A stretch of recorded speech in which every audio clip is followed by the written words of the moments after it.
Assalamualaikum warahmatullahi wabarakatuh. Alhamdulillahirabbil alamin. Allahumma shalli ala Muhammad wa ala ali sayyidina Muhammad. Baik pemirsa, hari ini berjumpa lagi dengan saya di acara Kolbun Salim. Kebetulan tema hari ini yang akan dibahas adalah rahasia membangun keluarga samawa dengan rincian menikah yuk. Alhamdulillah hari ini telah hadir guru sekaligus pemateri kita, yaitu Gus Aluk. Assalamualaikum Gus. Waalaikumsalam warahmatullahi wabarakatuh. Apa kabar Gus? Alhamdulillah sehat Mas Betaf. Sehat walafiat. Siap, alhamdulillah.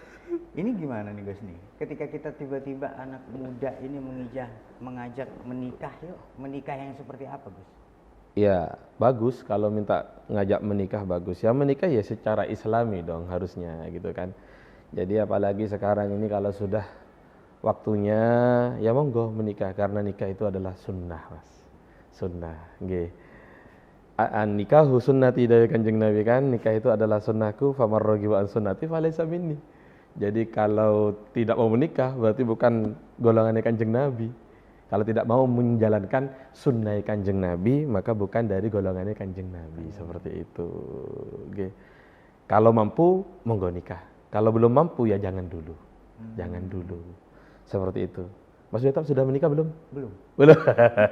Harus menikah ini. Insya Allah. Harus menikah. Insya Allah harus menikah. Karena gini Mas, orang kalau menikah itu enak, lahir batinnya enak. Enaknya Gus? Oh ya banyak enaknya. Yang pertama enaknya ya satu, otomatis kita nggak sendiri ya, berdua. Terus apa yang kita lakukan bernilai ibadah. Fi kulli ladzatin wa syahwatin fin nikah hasanah. Dalam setiap kenikmatan dan dalam setiap syahwat dalam pernikahan itu adalah kebaikan ya kan. Jadi kumpul sama istri kebaikan, sabar dengan istri kebaikan, ngasih uang belanja dengan istri kebaikan. Bahkan ada kaul seorang ulama itu dawuh, duduknya orang yang sudah menikah, bekerjanya orang yang sudah menikah, bahkan ngopi-ngopinya orang yang sudah menikah, udutnya orang yang sudah menikah itu lebih baik daripada sholatnya orang yang belum menikah. Aduh. Kenapa? Sholat sunnahnya orang yang sholat sunnahnya. Saya dong berarti. Hanya segera menikah Mas Betap gitu. Jadi kalau sholat, mungkin Mas Betap tanya, kenapa kok orang sholat sunnah yang belum menikah, orang duduknya orang yang menikah, atau ngudutnya orang yang sudah menikah, ngopi-ngopinya orang yang sudah menikah, lebih baik daripada sholat sunnahnya orang yang belum menikah? Mungkin tanya seperti itu kan. Karena orang yang belum menikah, ketika dia sholat sunat, mungkin berapa menit sholat sunat? Berapa menit Mas sholat sunat? 3-5 menit. 3-5 menit. Taruhlah Mas Betap sehari sampai 100 rakaat umpamanya. Berarti hanya butuh 1 jam lah kurang lebih. Betul ya? 1 jaman. Sementara kalau orang menikah Mas, selama dia menikah, selama itu pula dia dapat pahala. Selama dia menikah, nggak ngapa-ngapain pun dapat pahala. Karena an-nikahu sunnati, nikah itu adalah sunnahku. Seperti itu. Nggak ngapa-ngapain dapat pahala. Apalagi menikah. Ngapa-ngapain gitu loh. Bukan itu dalam menikah. Ngapa-ngapain ya? Iya, dalam menikah. Ngapa-ngapain gimana ya? Iya, banyak. Ya kan? Cari apa namanya? Cari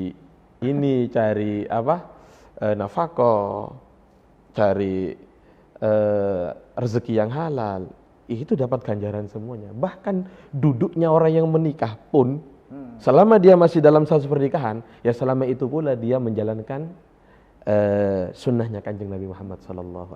Apalagi yang pahalanya membunuh 70 wah itu kalau dalam ya hubungan suami istri ya kan. Apalagi melakukan seperti itu. Jangankan seperti itu, bahkan kita memandang istri kita, lalu kemudian istri kita saling memandang kepada kita, fanadharallahu lahum binadrir rahmah, Allah akan memandang keduanya dengan pandangan kasih sayang dari Kanjeng Nabi. Jadi kalau kita lirik-lirikan tok sama istri, itu sudah dipandang dengan pandangan kasih sayang oleh Allah. Makanya kalau nggak nikah rugi Mas. Kanjeng Nabi dawuh, miskinun rajulun laisa lahu zaujatun. Miskin. Siapa orang miskin?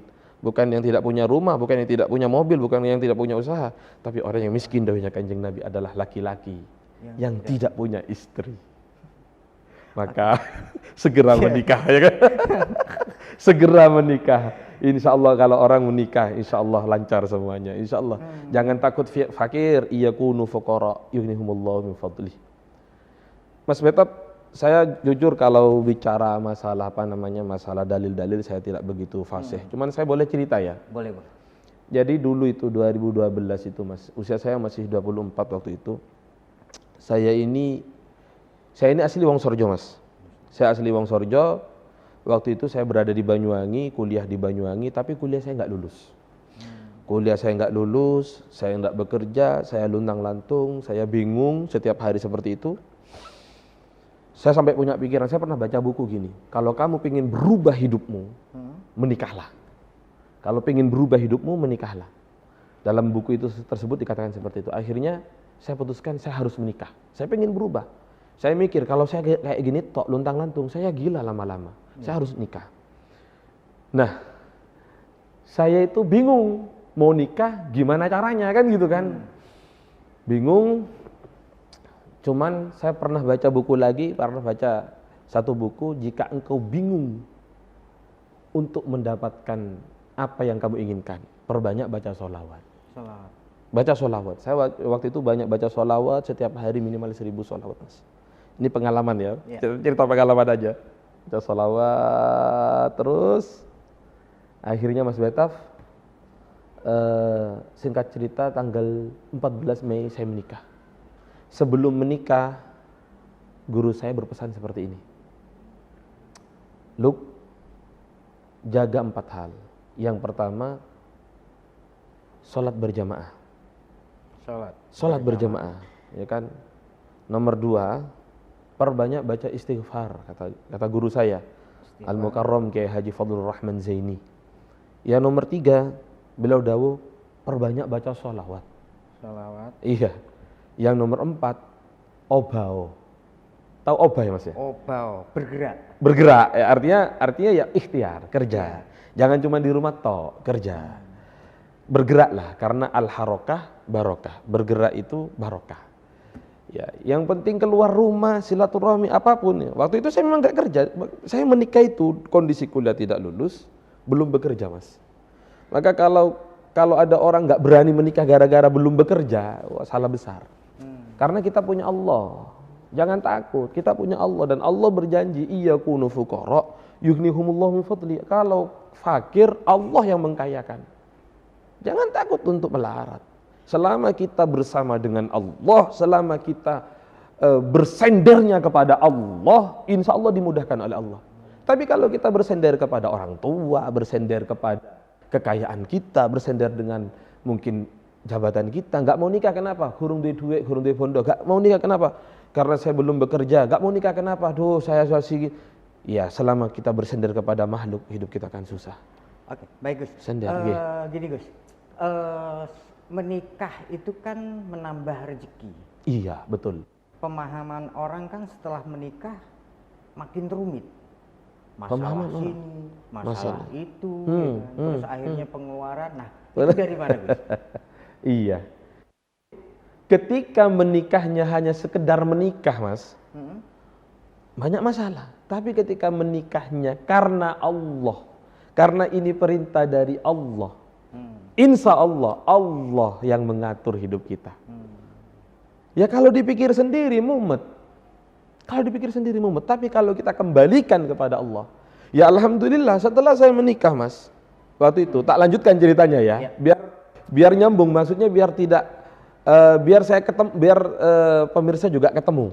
Ketemu untuk menghadapi kerumitan. Yang saya lakukan setelah menikah. Sebagai laki-laki, saya bertanggung jawab untuk keluarga dong, iya kan? Semua pekerjaan rumah tangga saya kerjakan waktu itu, karena masih belum bisa bayar rewang itu, pembantu ya, IRT, belum bisa bayar IRT. Kalau sekarang alhamdulillah sudah punya ya kan, kalau sekarang alhamdulillah. Jadi istri tidak saya buat untuk capek. Habis itu Mas, alhamdulillah dengan izin Allah, Allah semua yang memberikan hidayah kepada saya menjalankan apa yang diperintahkan oleh guru saya. Mulai sholat jamaah, saya usahakan tidak bolong. Kalaupun ada bolongnya mungkin, bolong sholat jamaah bukan bolong sholat jamaah mungkin cuma sekali 2 kali sehari. Tapi hampir dipastikan setiap hari saya sholat berjamaah. Tak jaga. Ini tahadus binikmah nggih. Ini tahadus binikmah, bukan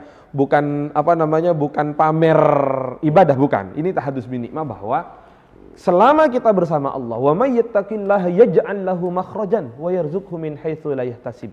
Siapa yang bertakwa kepada Allah, Allah yang memberikan jalan keluar. Allah yang memberikan rezeki dari jalan tidak disangka-sangka. Kan itu ya. Selama wa may yatawakkal 'alallah fa huwa hasbuh. Siapa yang bertawakal kepada Allah, Allah yang mencukupi. Jadi waktu itu sholat bismillah, jamaah dilakukan, istighfar diperbanyak, sholawat diperbanyak. Terus setelah itu saya banyak melakukan ikhtiar, yaitu silaturahmi dengan teman-teman. Alhamdulillah ditoto sama Allah. Ditoto. Ya lek dipikir-pikir dewe loro Mas. Lek dipikir dewe loro. Ya kan. Selama ini kan banyak dari kita yang mumet karena dipikir dewe. Karena tidak sabar. Karena akhirnya apa? Akhirnya tukaran, kurang sedikit tidak sabar, tukaran. Dan sebagainya. Akhirnya apa? Terjadilah perceraian. Yaitu yang ditakutkan. Banyuwangi ini nomor 3 terbanyak perceraian Mas. Tertinggi perceraian. Berarti peluang untuk poligami banyak dong? Oh jangan gitu, jangan gitu ya, biar yang duda sama yang janda aja nanti kayaknya. Bahaya kalau kayak gitu. Ini harus diedit yang bahasa kayak gini nih. Jadi gitu, nggak bahaya, bahaya banget ya gitu. Jadi gitu Mas. Jadi kembali lagi, menikahlah harus karena Allah. Ketika menikah karena Allah itu gimana? Satu, menikah karena Allah itu niatnya gini. Satu, niat karena itu perintah. Ya. Perintah dari Allah, perintah dari Rasulullah. Kita harus sadar betul bahwa itu adalah sunnah. Ya, karena sunnah, ya berarti harus betul-betul kita menjalankannya dengan baik sesuai perintah Allah dan perintah Rasulullah. Yang nomor 2, kita harus punya niat untuk menghindarkan diri dari zina. Nah, ketika niatnya baik, innamal a'malu binniyat Mas. Ya. Segala sesuatu itu tergantung niatnya. Lah niatnya api, maka selama itu pula kita dapat pahala. Gitu Mas. Baik Gus. Gimana lagi? Sepertinya harus break dulu Gus. Baik pemirsa, kita akan lanjutkan pembahasan tema ini setelah pariwara yang mau lewat berikut ini.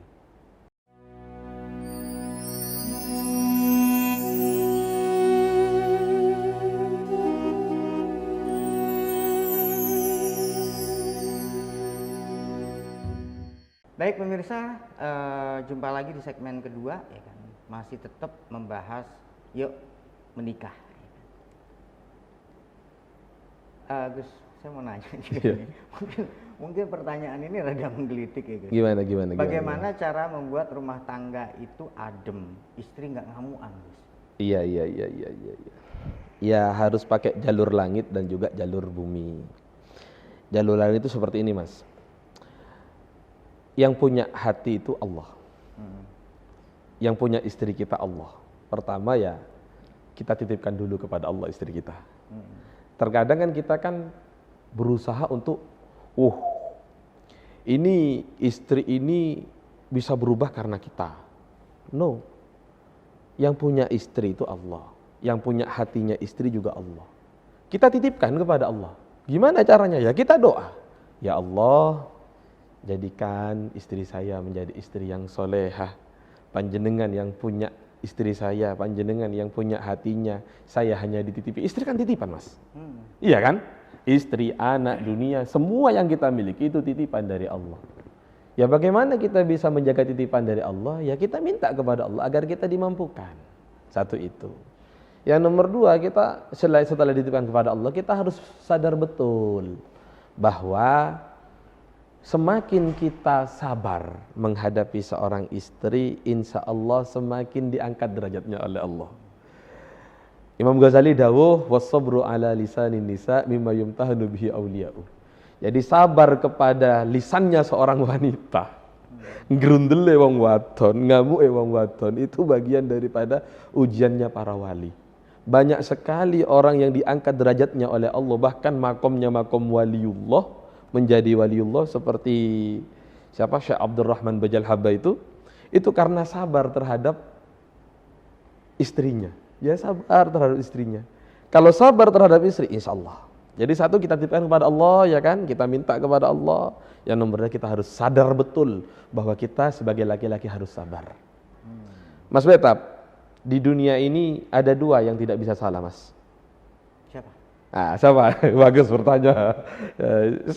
Yang pertama, Mas, bos. Tidak ada ceritanya bos salah. Bos selalu benar, ya kan? Ketika bos salah, tetap anak buah yang harus mengakui kesalahan. Betul ya, Mas? Siap, ya? betul. Nomor dua yang tidak bisa salah itu, Mas, adalah perempuan, Mas. Perempuan, masih perempuannya yang salah, kita yang harus ngaku salah dulu, Mas. Itu. Makanya itulah asiknya menikah. Kalau si dia yang berpola, kita jangan marah. Tapi kalau si dia marah, ingat dia hanya ingin dimanja saja. Lah, seperti itu. Siap. Jadi kalau kita pingin keluarga kita sakinah mawaddah warahmah, ya kita harus banyak-banyak mengalahnya. Kita juga harus harus banyak menitip sering kemudian sadar betul kemudian untuk menitipkan istri kita kepada Allah. Saya dikasih amalan sama guru saya itu, kalau istri lagi marah-marah gitu ya, ya nggak usah didengerin, santai aja. Terus kita itu perbanyak baca Astaghfirullahaladzim li zaujati. Astaghfirullahaladzim li zaujati. Nggak usah banyak-banyak, 33 kali cukup. Kalau lebih ampuh lagi 100. Li zaujati. Iya, astaghfirullahaladzim li zaujati, astaghfirullahaladzim li zaujati. Yang nomor 2, Mas, perbanyak baca sholawat untuk istri kita, sallallahu alaihi Muhammad, sallallahu alaihi Muhammad. Nomor 3 baru didoakan, ya Allah barokahnya istighfar sama sholawat yang saya baca, jadikan lembut istri saya. Yang nomor 4 paling penting, Mas. Apa tuh, Gus? Nggak tanya sampean. Apa, Gus? ngasih uang, Mas. Tidak diduga itu, kasih uang. Uang. Maka laki-laki harus banyak uangnya, Mas. Laki-laki ya bukan kemudian banyak uangnya harus melimpah, enggak. Maksudnya laki-laki itu akan punya wibawa hadapan istri kalau punya uang. Iya, makanya laki-laki harus kreatif cari uang. Yang halal tapi. Maka kita harus kreatif, harus berilmu. Berarti wajar dong, Gus, ketika ada seorang perempuan mengatakan ada uang abangku sayang, nggak ada uang abangku tendang. Ya kurang wajar lah. Ya ada uang disayang, nggak ada uang ya tetap disayang, ya kan. Bagaimanapun, tapi ingat, ini kan dari faktor laki-laki ya. Jadi laki-laki harus banyak mengalahnya. Dari laki-lakinya harus banyak mengalahnya. Laki-laki harus, karena kita ini kan sebagai pemimpin, Mas ya. Laki-laki diciptakan itu oleh Allah sebagai pemimpin. Pemimpin itu adalah pengabdi. Maka benar dawuhnya Kanjeng Nabi bahwa semua urusan rumah tangga itu urusan laki-laki sebenarnya, Mas. Cuci baju, nyapu, apalagi. Oh, itu berarti tanggung jawab laki-laki, Mas. Cuci baju, nyapu, bersih-bersih rumah, apalagi masak. Itu tanggung jawab laki-laki, bukan tanggung jawab perempuan. Cari uang, tanggung jawab laki-laki. Makanya kok ada perempuan sudah bekerja, masih bekerja di rumah, bersih-bersih rumah, itu pun masih bekerja, wah kasihan banget. Harus sadar betul seorang laki-laki ini, Mas. Tapi perempuan juga harus sadar juga bahwa kesuksesan seorang laki-laki tergantung perempuan di belakangnya, tergantung doa ibunya, tergantung support dan tirakatnya istrinya. Itu.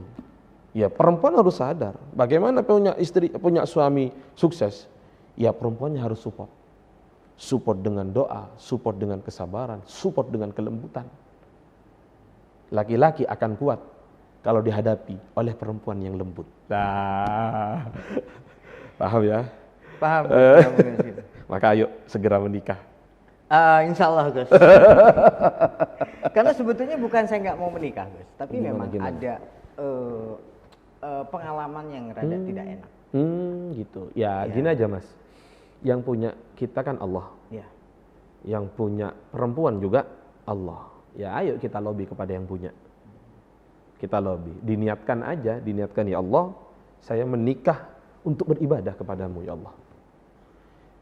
Apapun yang diniatin untuk ini nyun sewu Mas ya. Ini di luar konteks ya. ya, Saya ini tahadus bin nikmah, kembali lagi tahadus bin nikmah. Karena saya hanya bisa bercerita tentang pengalaman-pengalaman saja. iya. Saya Mas 11 tahun tidak diparingi keturunan Mas. 11 tahun. 11 tahun, saya menikah 2012, baru dikasih keturunan oleh Allah di tahun 2023. Saya menikah 14 Mei 2012, punya anak 16 Agustus 2023. Jadi kan 11 tahun 11 tahun sekian bulan. Saya ditakdir oleh Allah punya anak, itu selain doa-doa yang kita panjatkan dan sebagainya, itu ada niat seperti ini pada Allah. Maka luaskan niat kita. Kalau pengen dimudahkan, saya punya niat seperti ini. Ya Allah, izinkan saya punya keturunan ya Allah, agar ada kelanjutan ibadah bagi hamba. Apa ibadah? 1, mendidik anak. 2, membesarkan anak. Nomor 3, ketika kita mati, anak yang mendoakan. Kan kelanjutan ibadah. Ya. Saya minta itu untuk ibadah ya Allah. Ternyata Allah takdirkan akhirnya juga punya anak kan seperti itu. Nah, begitu pula ketika kita nih gak nemu-nemu jodoh, minta kepada Allah. Apa yang sulit bagi Allah? Idza arada syai'an ayyaqula lahu kun fayakun. Jangankan nunggu besok, hari ini nemu jodoh nemu. Maka dilobi kepada Allah, ya Allah panjenengan yang punya. Bagaimana melobi Allah biar cepat? Ya harus dekat dengan Kanjeng Nabi. Karena segalanya diciptakan oleh Allah karena cintanya Allah kepada Kanjeng Nabi. Bagaimana caranya dekat dengan Kanjeng Nabi? Perbanyak baca sholawat. Maka kembali lagi ke cerita awal tadi, saya ketika pengen menikah di usia 24 tahun itu, pengen menikah, saya dikasih amalan sama guru saya, kamu perbanyak baca sholawat. Sallallahu alaihi Muhammad sallallahu alaihi terus. Orang banyak baca sholawat itu Mas, nyun sewu, jangan sampai berdoa, buru ngerentak dikabulkan oleh Allah. Ya enggak langsung bin salabin, enggak, ya kan Allah bukan bin salabin. Ada proses tentunya, ada hukum kausalitas, ada hukum alam tentunya. Insya Allah. Amin. Amin. Jadi gitu Mas ya. Iya. Ada lagi pertanyaannya, kayaknya lagi blank kayaknya ini. Betul lagi. Apa yang harus ditanyakan itu ya? Gimana ya guys ya? Kan banyak sekarang nih guys, seorang pasangan muda-mudi ya kan, menikah ya kan, cuman berlandaskan cinta ya kan, yang akhirnya berakibat kehancuran rumah tangga. Ya kan? Iya. Dalam hal laki-laki ya kan, apakah ada kriteria yang harus kita tentukan atau yang harus kita cari untuk menemukan perempuan yang baik? Iya. Menikah itu Mas harus berlandaskan cinta, iya. Tapi cinta yang benar adalah cinta karena Allah, ya kan? Ya kriterianya seperti yang didahulukan Kanjeng Nabi. Apa yang pertama? Karena agamanya, ya kan? Kalau wanitanya soleha. Nomor 2, karena wajahnya, cantiknya. Nomor 3, karena nasabnya, keturunan orang baik. Karena buah jatuh tidak jauh dari pohonnya Mas. Buah jatuh tidak jauh dari pohonnya. Yang nomor 4, ya karena hartanya. Ya kan? Tapi yang paling utama ya karena agamanya ini. Meskipun cantik, tapi tidak soleha. Ibarat saya membahasakan itu, carilah istri itu yang cantik wajahnya, cantik hatinya. Kalau cantik hatinya ya kan, nggak resepet dek moto Mas. Sampai tahu sepet moto ya. Tapi kalau cantik wajah itu yang bahaya. Sampean bisa sakit hati setiap hari. Itu. Nah, cantik hati itu adalah kesolehaannya seorang wanita. Ilmu agamanya mapan, ilmu akhlaknya mapan, diniyahnya sama haliyahnya mapan. Beres sudah Mas. Kalau hanya cantik wajah gampang. Sekarang ada skincare. Iya kan? Yang penting jenengan ada uangnya, beres semuanya. Nah, insya Allah kalau sudah menikah dimudahkan semuanya oleh Allah Mas. dimudahkan. Yang penting tetap bangun silaturahmi, sholatnya dijaga, duhanya dijaga, insya Allah lah aman semuanya, begitu. Baik Gus, Siap. kita akan lanjutkan pembahasan materi ini di segmen berikutnya. Siap. Baik pemirsa, ya kan, jangan lewatkan pembahasan di segmen berikutnya setelah pariwara yang mau lewat berikut ini.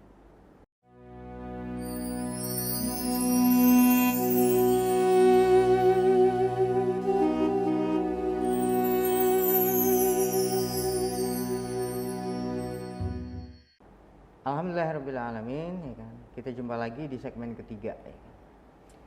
Kita akan lanjutkan pembahasan mengenai menikah yuk, ya kan.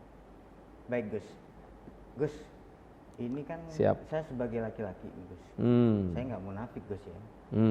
Menikah itu kan memerlukan ekonomi yang lancar, ya kan, yang bagus. Itu ada tipnya nggak Gus? Iya. Ya. Bismillah. Yang pertama itu, ya mudah-mudahan kita semuanya diberikan kemudahan rezeki oleh Allah. Amin. Yang ngasih rezeki itu Allah. Yang ngasih kemudahan itu Allah. Kanjeng Nabi pernah dawuh seperti ini. Man lazimal istighfar ja'alallahu lahu min kulli daykin makhrajan wa min kulli hammin farajan wa razaqahu min haitsu la yahtasib. Siapa yang sering baca istighfar, melazimkan baca istighfar, Allah akan jadikan baginya segala sesuatu, segala kebuntuan pasti ada jalan keluarnya. Allah jadikan segala kesusahan pasti ada kegembiraannya. Dan Allah berikan rezeki yang tidak disangka-sangka. Jadi orang kalau banyak baca istighfar, insya Allah dimudahkan segala urusan oleh Allah. Yang nomor 2, ya tingkatkan ketakwaan kepada Allah. Ibaratnya orang itu gini mas, kita itu bekerja itu harus bekerja macul langit dan macul bumi. Dua-duanya harus seimbang. Macul bumi ya bekerja. Macul langit adalah ngelobi Gusti Allah. Berdoa. Yaitu seperti kembali lagi yang saya ceritakan pertama. 1, sholat jamaah dijaga. 2, perbanyak baca istighfar, astaghfirullahaladzim. Nomor 3, perbanyak baca sholawat, sallallahu ala Muhammad sallallahu alaihi wasallam. Yang nomor 4, bergeraklah. Perbanyaklah relasi, perbanyaklah teman, perbanyaklah silaturahmi, karena silaturahmi membuka rezeki. Dan yang paling penting, hubungan keluarga harus tetap terjaga dengan adem. Hubungan keluarga, kalau keluarga adem, insya Allah cari maisha juga gampang. Tapi kalau tukaran tok, aduh susah mas. Kalau tukaran tok suami istri susah. Ya gimana? Biar nggak tukaran. Ya seperti tadi saya katakan, kita sebagai laki-laki harus siap untuk mengalah. Karena perempuan tidak pernah salah. Perempuan tidak pernah salah. Karena kalau katanya orang Jawa kuno itu sing waras sing ngalah. Nah, wong lanang iki orang laki-laki itu ditakdir oleh Allah itu sebagai pemimpin, ya kudu akeh ngalahi, harus banyak ngalahnya. Seperti itu. Baik Gus. Ketika dalam sebuah rumah tangga nih Gus nih. Kita mengalami liku-liku yang sangat berat, ya kan? Yang akhirnya salah satu di antara keduanya itu meninggalkan tanpa ada ucapan. Contohnya, karena saking beratnya masalah itu akhirnya si istri ataupun si suami meninggalkan begitu aja. Itu seperti apa Gus? Yang jelas dalam satu pernikahan itu pasti ada tantangan. Di dalam apapun pasti ada tantangannya. Ketika dia meninggalkan, berarti dia tidak bertanggung jawab. Pepatah barat mengatakan, jangan engkau melompat dari kapal meskipun kapalmu bocor. Karena ketika engkau melompat dari kapal, engkau pasti tenggelam. Tapi kalau kamu tidak melompat, kamu bisa memperbaiki kapalmu sehingga kapalmu tidak akan tenggelam. Artinya jangan pernah meninggalkan tanggung jawab. Dan Allah sangat membenci orang yang meninggalkan tanggung jawab. Jadi kalau ada nih umpama ya, seorang laki-laki atau seorang wanita ya, seorang pria atau wanita yang ditinggalkan oleh pasangannya, jangan pernah kecil hati, jangan pernah putus asa. Selama dia mau berusaha dan selama dia mau mendekat kepada Allah, pasti diganti yang lebih baik oleh Allah. Jangan pernah putus asa. Orang putus asa ada dua. Orang yang meninggalkan, dia putus asa karena tidak mau menghadapi masalah dalam keluarga. Orang yang ditinggalkan dan tidak mau move on juga orang yang putus asa. Maka harus move on. Karena semakin kita berusaha untuk move on, semakin besar pahala kita. Semakin besar. Jangan pernah kemudian putus asa. Wala ta'asu min rahillah. Jangan berputus asa dari rahmat Gusti Allah. Itu. Jadi carilah ganti seperti itu, Mas. Oke. Begini, Gus. Ketika seseorang belum mampu untuk menikah, maka berpuasalah. Dari hadis dari ini perkataan ini ya kan? Dari hadis ini ya kan, berarti ada tetangga saya itu yang akhirnya sampai tua tidak menikah. Sementara menikah itu adalah menyempurnakan iman dan Islam. Betul. Tapi kemudian dia tidak menikah sampai akhirnya orang tersebut meninggal. Ya kan? Itu bagaimana, Gus? Pertanggungjawabannya, Gus? Iya. Apakah imannya sempurna atau tidak? Iya, kalau kemudian karena memang tidak mampu untuk menikah, jangan dipaksakan menikah. Menikah itu hukum awalnya kan sunnah. Hukum awalnya sunnah. Menjadi wajib kalau kemudian karena tidak menikah kita melakukan dosa. Contohnya berzina. Menjadi sunnah ketika kita sudah mampu. Menjadi haram kalau kita tidak mampu dipaksakan menikah. Ya kalau memang dia tidak mampu untuk menikah, mungkin karena mohon maaf ya, tidak laki-laki, maksudnya tidak hidup, impoten, ya jangan dipaksakan menikah, bahkan menikahnya jadi dosa. Kenapa? Karena dia menyiksa pasangannya. Seperti itu. Berarti nggak bisa wik-wik dong kalau iya. Coba seperti itu. Jadi menikah itu hukum awalnya adalah sunnah.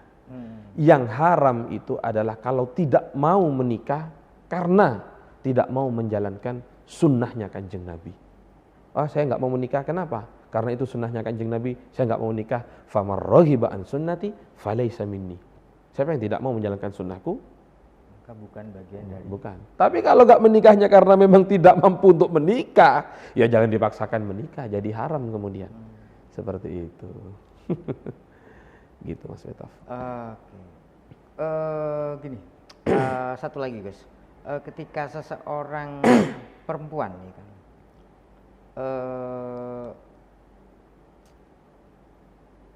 tidak mau, ya kan, ataupun enggan melayani panggilan suami, seperti apa Gus? Itu hukum fikih ya. Bukan ranah saya menjawabnya. Gitu. Cuman yang jelas perempuan itu harus siap untuk melayani suaminya dengan catatan selama pada batas normal. Selama dalam batas normal. Kalau sudah abnormal ya, kalau sekali iya, 2 kali masih, kalau 3 kali 4 kali ya bisa rubuh nanti ya. Nah, ya jadi selama pada tahap normal is fine, ya kan? Gitu. Jadi itu bukan ranah saya untuk menjawab, itu ahli fikih yang menjawabnya nantinya. Okay. Apa lagi guys ya? Iya. Bingung. Iya, intinya bismillah ayo menikah, diniatkan karena Allah Ta'ala menikahnya. Selama kita niat karena Allah, selama karena niat kita karena untuk meninggalkan maksiat, biar tidak zina, selama itu pula Allah yang menjadi backupnya kita. Setelah menikah kita sebagai laki-laki, Mas Betaf, ya harus tahu ilmunya laki-laki. Harus banyak mengalah, harus harus melayani istri sebaik mungkin, menjalankan tanggung jawab kita sebagai laki-laki, laki-lakinya dulu. Istri itu apa kata laki-lakinya? Kalau suaminya baik, insya Allah istri akan baik. Insya Allah istri akan baik. Kalau istri belum baik-baik juga, mintakan kepada Allah. Yang punya hatinya istri adalah Allah. Mintakan kepada Allah. Terus ya nafkahnya, lahir batinnya semuanya harus dilengkapi. Insya Allah akan baik-baik saja. Sudahlah, jangan takut menikah. Jangan takut menikah. Allah yang janji, siapa yang fakir dikayakan oleh Allah. Ya, gitu. Baik Gus, kita akan lanjutkan di segmen berikutnya. Siap. Pemirsa, kita akan melanjutkan pembahasan materi ini setelah pariwara berikut ini.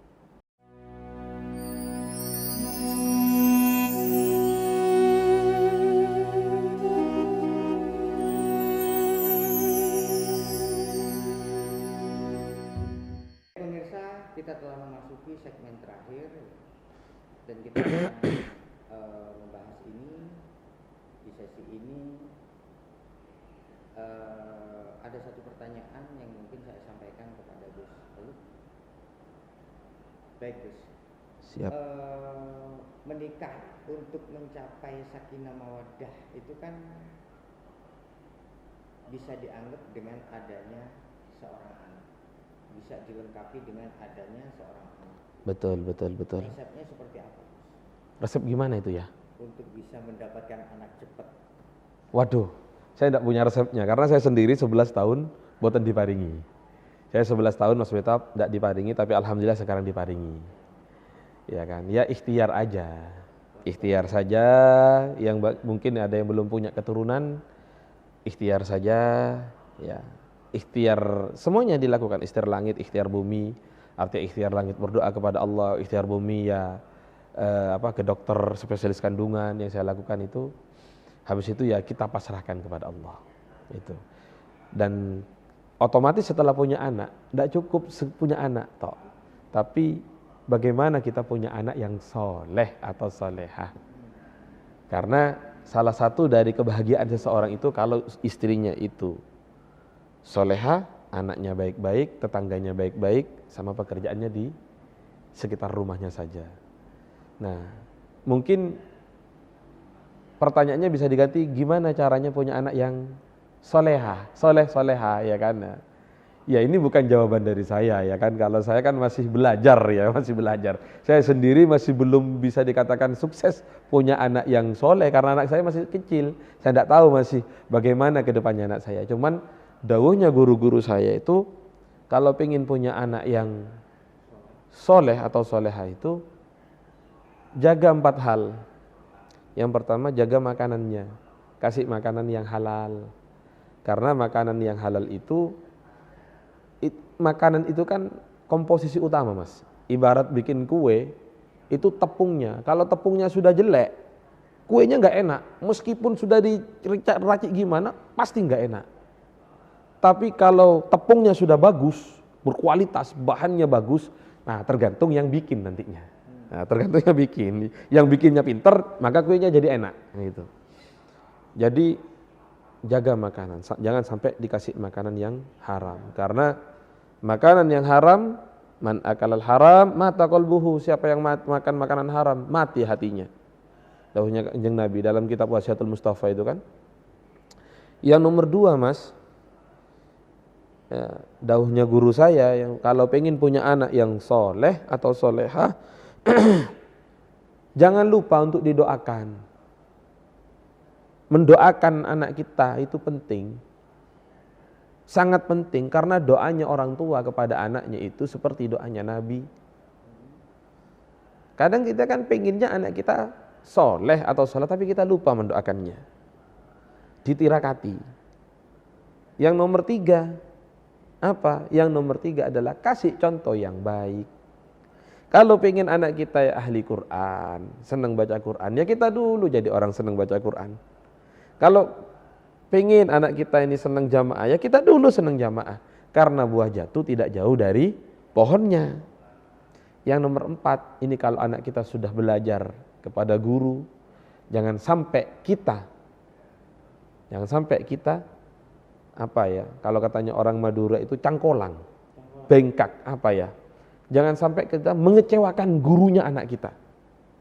Jangan sampai su'ul adab kepada gurunya anak kita. Kalau kita sudah su'ul adab kepada gurunya anak kita, jangan harap ilmu yang diberikan menjadi ilmu yang manfaat. Mohon maaf, sekarang banyak kejadian.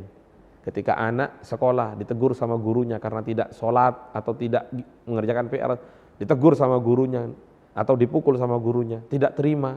Kemudian lapor sama orang tuanya kemudian lapor kepada polisi, kok diproses secara hukum. Jangan harap anaknya menjadi anak yang baik, jangan harap ilmu yang diberikan akan jadi ilmu yang barokah, yang manfaat, jangan sampai kemudian kita ini su'ul adab kepada gurunya anak kita. Jadi insya Allah kalau dilakukan 4 hal ini, insya Allah anak kita akan jadi anak yang soleh soleha. Kalau anaknya soleh, soleha, insya Allah enak, tentrem keluarga ya kan. Tentrem keluarganya, insya Allah. Seperti itu Mas Betap. Siap. Okay. Gus, Siap. Untuk kesimpulan dari segmen 1. Kesimpulan yang pertama adalah, yaitu seperti yang disampaikan tadi sama saya, menikahlah karena menikah itu ibadah. Itu sunnah Kanjeng Nabi. Selama engkau menikah, selama statusmu dalam pernikahan, selama itu pula kita mendapatkan pahala. Yang nomor 2, teruslah belajar. Bagaimana kemudian kita bisa punya ilmu tentang pernikahan dan ilmu tentang parenting. Teruslah belajar, gimana caranya. Jangan berhenti belajar. Terus kreatif dan sebagainya. Yang nomor 3 adalah jangan sampai niat kita ini salah. Perbaharui terus niat kita. Ingat-ingat niat kita bahwa menikah itu harus karena Allah. Cinta juga harus karena Allah. Yang menentukan pasangan kita adalah Allah. Pasangan kita titipan dari Allah. Selama kita sadar bahwa semuanya dari Allah, kita lakukan yang terbaik untuk Allah. Insya Allah Allah berikan yang terbaik buat kita. Seperti itu Mas. Baik, terima kasih Gus. Siap. Waktu juga yang akhirnya memisahkan kita. Siap Mas Betaf, mudah-mudahan manfaat. Ilmu ini bermanfaat bagi Amin. Bermanfaat bagi saya. Yang paling penting bermanfaat bagi saya. Ya deh. Siap. Baik pemirsa, waktu juga yang memisahkan. 1 jam sudah kita lalui bersama. Semoga apa yang disampaikan oleh Gus Aluk bermanfaat bagi diri saya pribadi dan semua penonton. Wabillahi taufiq wal hidayah. Wassalamualaikum warahmatullahi wabarakatuh. Waalaikumsalam warahmatullahi wabarakatuh.